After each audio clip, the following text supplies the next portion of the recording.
Hello, everyone. Welcome to Conversations with Sekani, a podcast for people in their 20s who are trying to figure out life and not get lost along the way.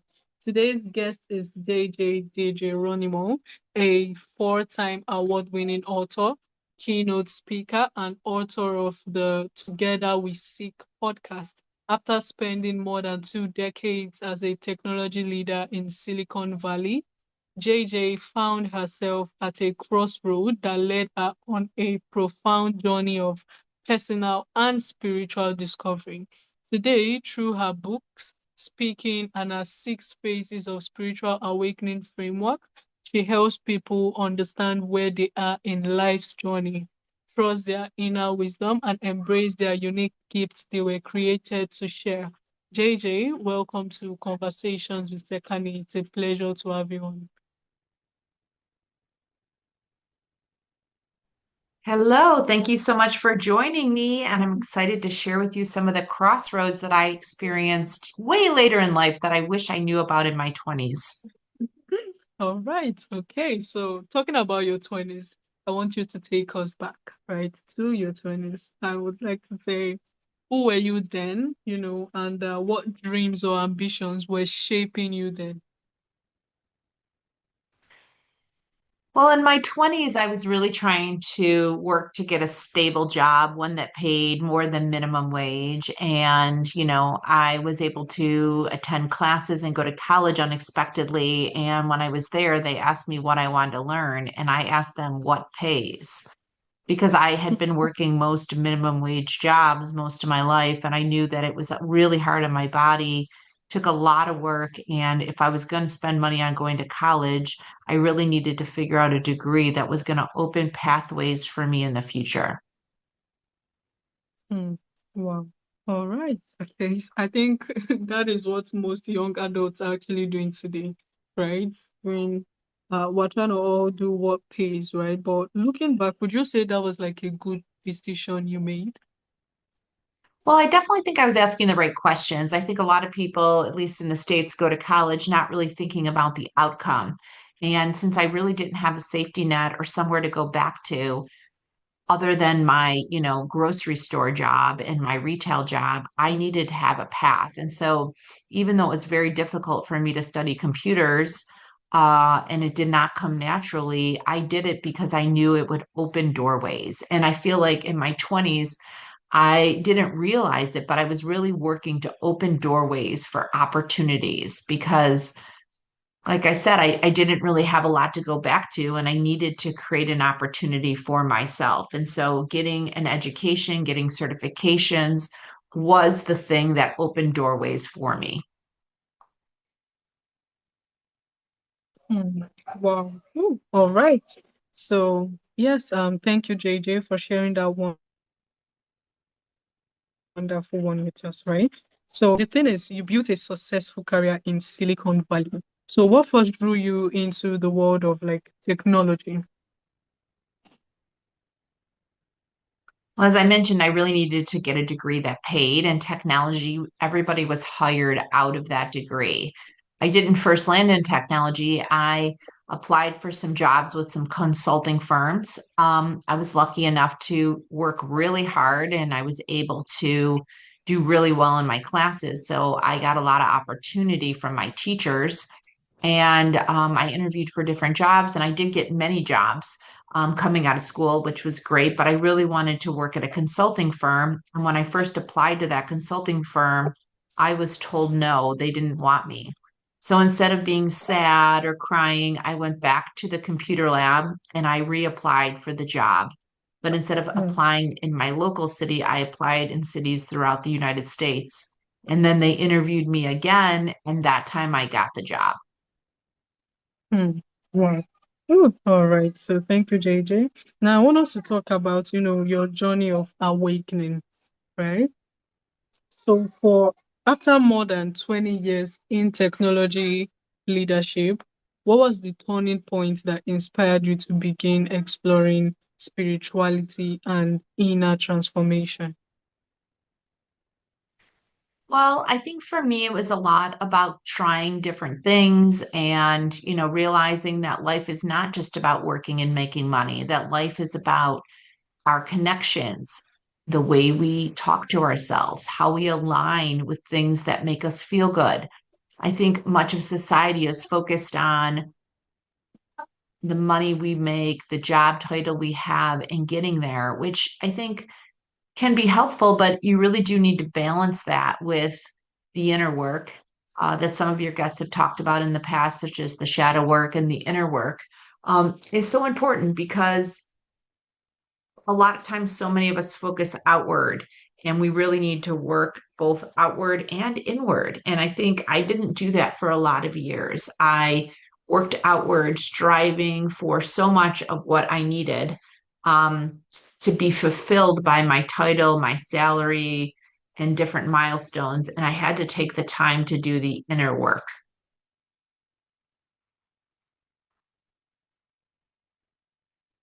Oh, all right. Okay. So, in your work, right, you often talk about whispers, those quiet inner nudges that guides us. So how can people learn to recognize and trust them? Because it's one thing to hear those whispers and it's another thing to actually take action, right? Because how do I trust that I am not just feeling this way? How do I trust that once I listen to this, it's going to, work out well for me at the end of the day? Yeah. So as you can imagine, many times people are so busy working, right? In our Mm, 20s, 30s, we're so busy working, we're so busy focusing on where we need to get to next and all the steps it took to get there. And I think for a lot of us, we are not taught to be in the present moment, to be in the moment right now, right here. And in my 30s and early 40s, I was so busy chasing outcomes that I didn't have a lot of joy because I was always in my head getting to where I wanted to go rather than being in the moment I was in. And so in my late 30s, I started taking mindfulness classes because I was missing the joy in my life. And one of the things I mm, wish I knew early in my 20s was how to be more present, how to be in the present moment with not allowing your head to push you into the next moment or reflect on the last moment. And mm, mindfulness training really taught me to be present. And one of the things I do even now is just to look around my desk and see 10 things, either out my window, in the front yard, in my office, something that maybe is happening around me. I try to find 10 things. And the reason I pick 10 is because you really have to think about it. You have to be in the moment right now to think about what is happening around me. What can I see, taste, look at, smell, hear?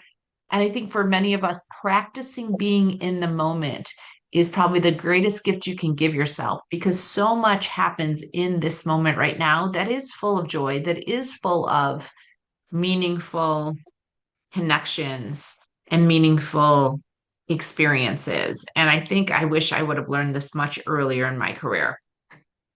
mm. Wow. Okay. Like you said, practicing mindfulness, right? Like looking outside, noticing things, like you said, noticing 10 things in your environment. Do you think there are other habits or practices that one can begin doing from now to help them, trust their inner intuition, right? Or the inner voice, and then help them make better decisions? Yeah, I think people can start practicing it today. They can just start looking Mm, around and feeling their feet on the ground, feeling how their hair feels in the wind, or is it hot outside? What's happening with the palms of their hand? Can they smell anything? What can they see? I think for so many we are conditioned to not be in the moment, and I think it's a really helpful tool. The other lesson I learned early in my 20s and beyond that I wish I would have reflected on earlier is collecting my nose. The other thing that has helped me mm, tremendously is collecting my nose. You're going to get no's all the time in your life, but don't get mm, too caught up in the no. Just remember, like every no is closer to a yes. And I think for a lot of us, we hear no and we're like, well, I guess it's not going to work, or maybe I shouldn't do that. My advice is to collect your no's. Every time you get a no, put it in your back pocket and be like, that's my first no, that's my second no, that's my third no. And the reason you want to collect your no's is because every no is closer to a yes. And eventually you will get a yes. So I would say just keep at it, stay persistent, find new ways, ask new people, get new data points. I think early on, so many of us are taught to do the right thing, to only ask one time. And I think in life, we need to ask multiple times and go at it all different ways. Mm. Wow. Oh, all right. So thank you for that amazing one. Honestly, I think I'm going to learn a lot from that. Right. And I want us to touch on your latest book, right? It introduces, the 6 phases of spiritual awakening. So could you walk us through, those phases and explain why they are so important? Well, for many of us, we think what's happening to us right now is independent of, why we're here on the planet. And I think for many of us, when we hit bumps in the road, when things don't go the way we expect, or maybe they're much bigger things. Maybe a relationship falls apart, or we lose our job, or maybe we get a medical diagnosis. Many people kind of throw their hands up and be like, why me? Why me? Why is this Mm, happening? How could this happen? And what I've learned through interviewing 150 energy practitioners and healers on my podcast, Together We Seek, I've learned that many people that have amazing gifts they're sharing with the world have started in phase one, which is mm, a crossroads where things don't go the way you're going to expect. And you have really two options. You can lead in fear or lead in love. And if you lead in love, you're curious, you're looking for more answers, you're understanding and asking questions. Why is this happening to me? What should I learn from this situation? And I think what I've learned through all the phases of spiritual awakening is that life is happening for us. So even if you can't see through the trees right now of why things are happening for you, you can just be rest assured that whatever is crossing your path is meant for you. And you are here to maneuver through it to find out why it is happening to you. mm, mm. All right. Okay. So, and you also describe crossroads not as breakdowns, but as doorways. So how can someone tell the difference between a season that's ending and one that is preparing them for something new? Well, that's the thing. And I love that you picked up the doorways out of the book Illuminate Mm, Your Path, because your yes. crossroads really are doorways. And the subtitle of the book is How Life's Crossroads Awaken the Gifts You Already Carry. Many times things are happening so that we can remember why we are here and what we are doing here. And I think sometimes it's these tumultuous situations that really get us thinking, like, why is this happening? How could this be happening? What should I do now?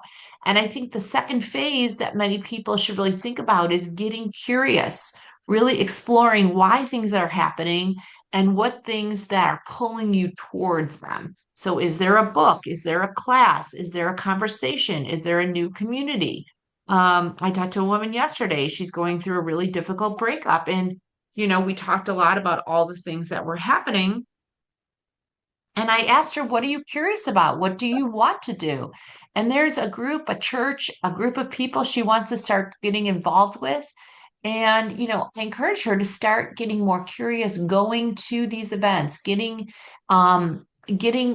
different opportunities to go meet with different people in different gatherings.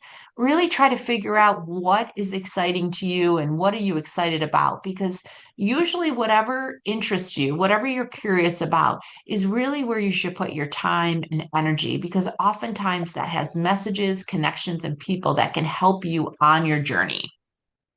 Mm, wow. Oh, all right. Like you said, looking at things and places you put your energy, right? What are you actually curious about? So, yes, you often say that when I walked to shift my inside, my outside shifted to. I don't know if I could relate this to, because I remember speaking with a guest that said most of us, that is the guest I spoke with before this, right? She said most of us, we are seeking for love, right? We all are looking for like a soulmate that comes and completes us. But like we forget to, work on ourselves. We forget to love ourselves. We forget that we are actually the love of our life, right? So when you start pouring into yourself from the inside, you see that naturally people who would love you would gravitate towards you, right? People who shares aligned, beliefs, aligned goals, they'll start to, come towards you. That is when you start to build yourself. So I don't know if I could relate this to your statement, which is when I worked to shift my inside, my outside shifted too. So what does that look like in, practice, or should I say everyday life? Yeah, I mean, yes, it is very similar. Loving yourself is a really hard thing to do. We beat ourselves up Mm, all the time. And I often tell people if you want to shift your outside, you have to shift your inside. And the way I look at that is sort of around love, also known as frequency or alignment. And I often say you need to pay attention to what you watch on your phone or on TV. You need to pay attention to what you're listening to, and you need to pay attention to what you're saying. And not just saying to other people, but what are you saying in your head about other people and about yourself? Because oftentimes we walk around judging and commenting on ourselves and other people. We watch things that are terrorizing or just things on TV and on our phone that are just really not kind, loving things.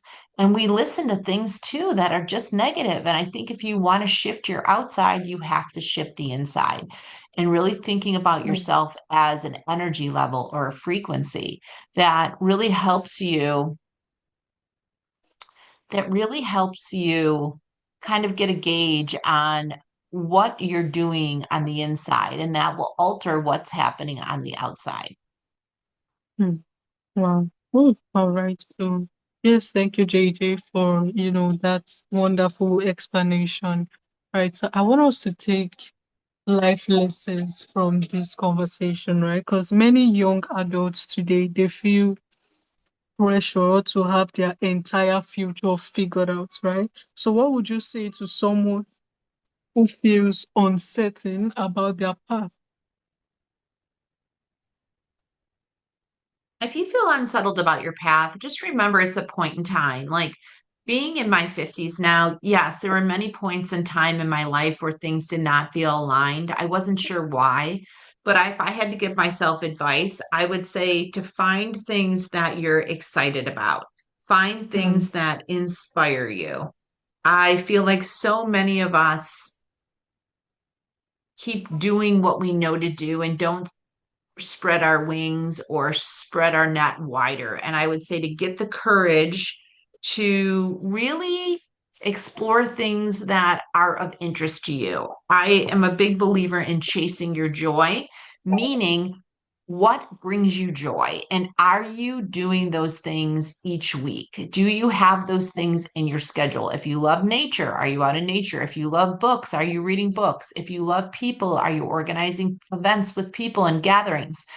If you find ways that light you up, that are joy filled, you will be filled with more joy and align with more joy. So if you're not sure where to go or what to do or how to do it, just ask yourself, what would bring me joy right now? What can I do mm, in this moment to bring me the most joy? And sometimes that's just having a hot cup of tea. Sometimes that's reading a book. Sometimes that's doing a word puzzle.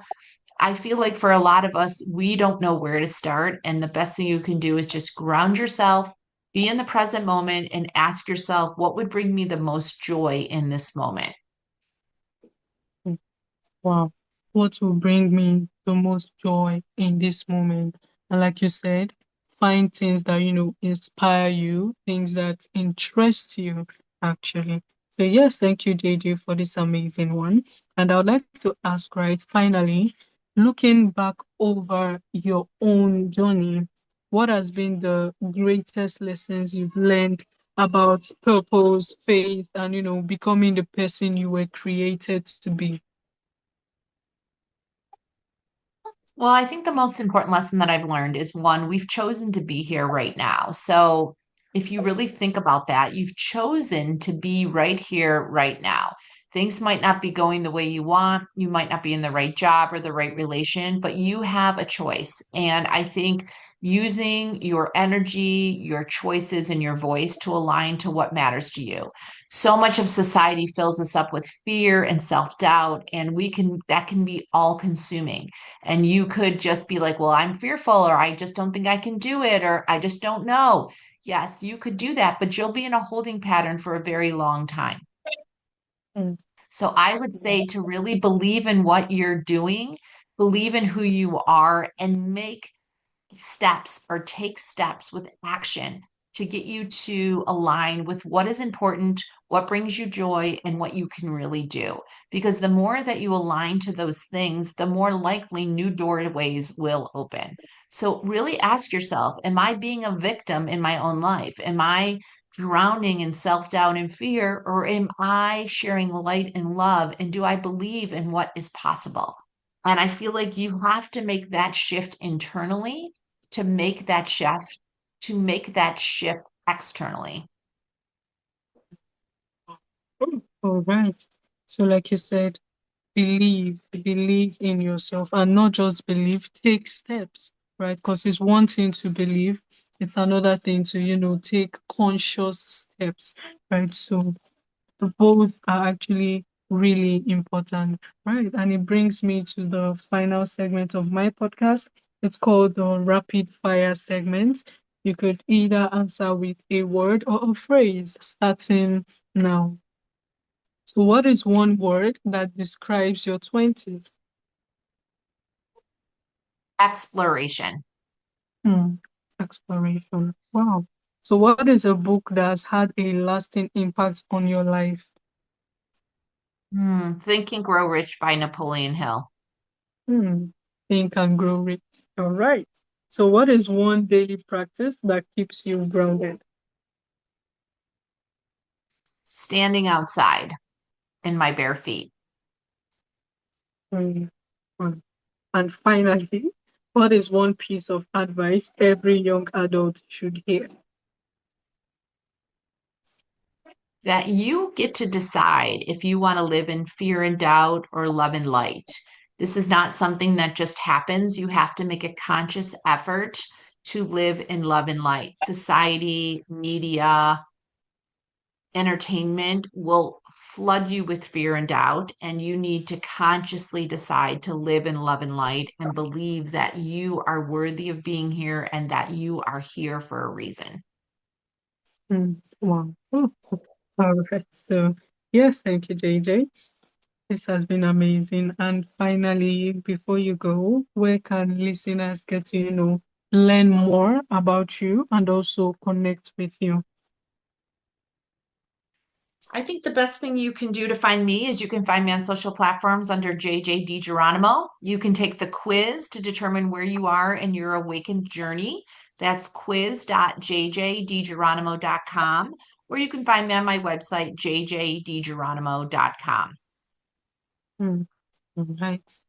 Okay, and I'm gonna put the link in the show notes so it's easily accessible for listeners. And to my listeners, I want to say thanks for tuning in to Conversations with Sekani. If this episode sparked something in you, just as it did in me, make sure to share to someone you think might need this, and also subscribe so you don't miss out on new episodes. Once again, thank you, JJ. To have a wonderful day ahead of you. Thank you. Have a wonderful day. All right.